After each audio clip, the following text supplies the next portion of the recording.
सोचिए, हमारे चारों ओर एक ऐसा रहस्यमय संसार है जो हमारी नजरों से ओझल होता रहता है। एक ऐसा अनदेखा ब्रह्मांड जिसमें दिव्यात्माएं और दुष्टात्माएं साथ साथ मौजूद है।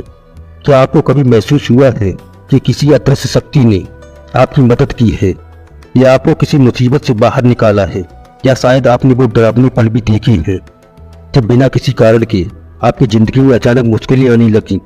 ऐसे में सवाल उठता है, क्या वाकई ऐसा कुछ है जो हमारी नज़रों से परे होकर भी हमारे जीवन को प्रभावित करता है? इसी अनदेखी दुनिया के रहस्यों को जानने के लिए आइए इस सफर में आप हमारे साथ चलिए। दिव्यात्माएं एक पवित्र शक्ति का प्रतीक है। माना जाता है कि ये वे आत्माएं हैं जिन्होंने अपने जीवन में कई संघर्ष झेले और दूसरों की मदद करने का फर्ज निभाया। जब कोई व्यक्ति किसी संकट में होता है तो दिव्यात्माएं उसकी मदद के लिए आगे आती हैं। जैसे अचानक किसी गुमशुदा वस्तु का मिलना, दुर्घटना से बचाव या रास्ता भटकने पर किसी अनजान शख्स का सहारा बनना। ये महज संयोग नहीं होते बल्कि दिव्यात्माओं का आशीर्वाद होता है। क्या आपने कभी सुना है कि एक व्यक्ति की खोई हुई वस्तु उसे खुद ब खुद मिल गई, या किसी का दुर्घटना में बचाव हो गया बिना किसी वैज्ञानिक कारण के? ये घटनाएं दिव्यात्माओं का प्रत्यक्ष प्रमाण मानी जाती है। जैसे कि गांव में एक किसान को सपने में एक वृद्ध व्यक्ति दिखाई देता है जो उसे बताता है कि उसके खेत में गड़ा हुआ धन है। किसान उसी जगह खुदाई करता है और उसे सच में वहां से खजाना मिल जाता है। इसे क्या कहा जाए, महज एक सपना या दिव्यात्मा का आशीर्वाद?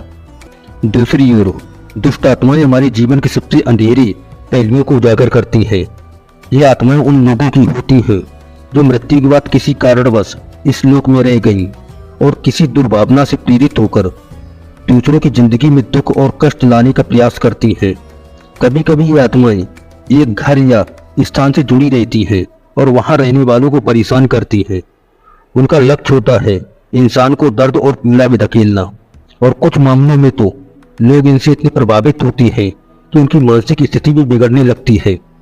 कल्पना कीजिए, एक युवा जोड़ी के साथ सब कुछ ठीक चल रहा होता है, लेकिन अचानक एक दिन उन्हें एक अजीब सी आवाजें सुनाई देने लगती है।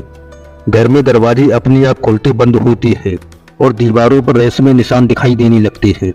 उन्हें किसी अनुभवी व्यक्ति ने बताया कि उनके घर में दुष्टात्मा का साया है। इस सच्चाई को जानकर उनकी जिंदगी में अजीब मोड़ आता है।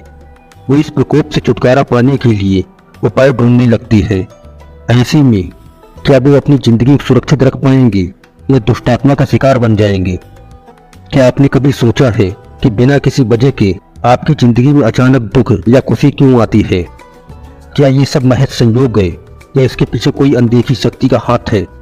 वैज्ञानिक तो इसे महज मनोवैज्ञानिक प्रभाव मानते हैं, लेकिन जो इन चीजों का अनुभव कर चुके हैं वे जानते हैं कि कुछ शक्तियां हमारे आसपास मौजूद हैं।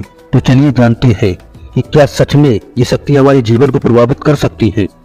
आपने कई बार सुना होगा कि कुछ परिवार हर वक्त किसी न किसी संकट में घिरे रहते हैं। कभी किसी का स्वास्थ्य बिगड़ जाता है तो कभी आर्थिक तंगी आ जाती है। ये सभी घटनाएं महज एक संयोग है या वास्तव में किसी अदृश्य शक्ति का प्रकोप? ऐसे में परिवार एक तनावपूर्ण माहौल में घिर जाता है और उनकी हर कोशिश विफल होने लगती है। लोग अक्सर ऐसे हालात में सोचते हैं कि आखिर उनकी गलतियों की सजा उन्हें क्यों मिल रही है।